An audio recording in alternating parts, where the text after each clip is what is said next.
I saw your reply to Druski's skit about megachurch pastors. And you said it was hilarious, but it was a distraction from what you should really be focused on. Can you expound on that? The craziest thing is people don't realize that our word for the year, which usually we always have one at the beginning of the year, was forward. And that was before the thing even happened.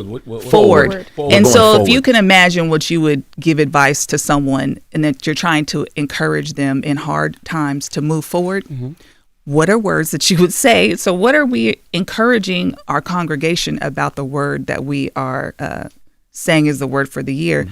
That's what he was addressing. We don't go around anything. I get what you're saying. Yeah. We're going through it. And so my church is a church all over the world.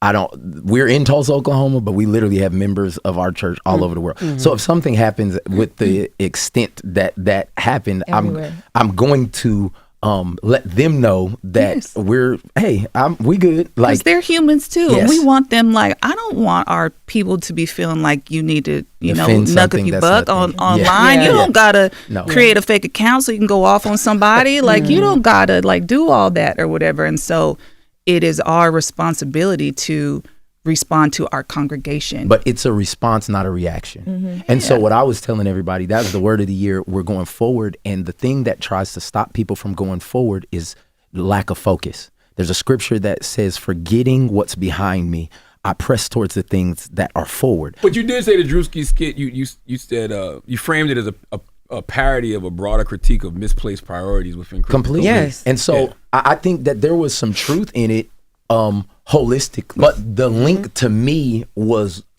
something that I was a little taken back by, because we have done things in our ministry intentionally to not be in that. We don't have an offering time at our church. And you know we what? don't pass buckets. You won't hype our ministry or yourself up or whatever. But for me, y'all, there is so much money. Our church has given, and like I said, the top of the year, word of the year, and then we also give statistics for the year prior to the church, so they know, like, finances, where we gave to, how much, how many salvations, all this stuff. And even in our local news, don't nobody come to say, like, your ministry has given over $36 million away to other ministries and other organizations.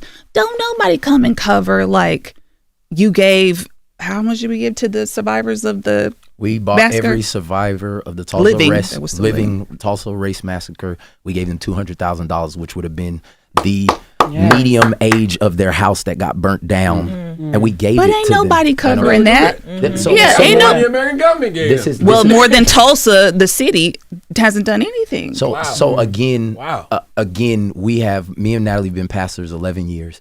In 11 years, our church was started in the hood of Tulsa, and we didn't have anything. And God blessed us to help people. And my burden was that we are going to give back to the community. And if you check the records, we have given away over $36 million in 11 years. I say all that today, all that to say is that I wasn't offended by the Druski thing, because you could only be offended when it applies to you. Yeah. And so I thought it was hilarious when I saw it. Because I feel like when people came for the mess, they got a message. I mean, I'll watch you anyway, but I talked about that on the podcast, like, you still preached, and people got a word, but they came because they wanted to see what you were going to say. Absolutely. And it worked. I agree with that, but I did bring it up because, you said there were people who did not do what God said to do this week because they needed to be in the know of what was happening in the culture. Yeah. You got a movie coming out this week. So again, is that a distraction if people decide to go watch a relationship goals? For some people, it is.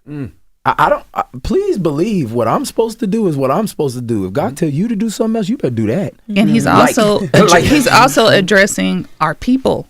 Yeah, that was during church. He's speaking to our people. I was speaking to the people who wanted to defend and wanted to. Yes. I'm like, yo, God told you to spend time with your kid this week, and you over here in the comments with Christ Man 622 talking about you don't know him. And I was like, that's a distraction, y'all. I tell people this all the time, like, what the enemy can't get in front of and stop, he gets behind and pushes. And he pushes people till they get distracted off of what they're supposed to do. I'm sorry, but if you want to watch the full interview, then you have to go watch The Breakfast Club now on Netflix, and also make sure to hit that remind me button so you're notified when new Breakfast Club episodes are out. I know y'all so mad in the YouTube comments. You'll be okay.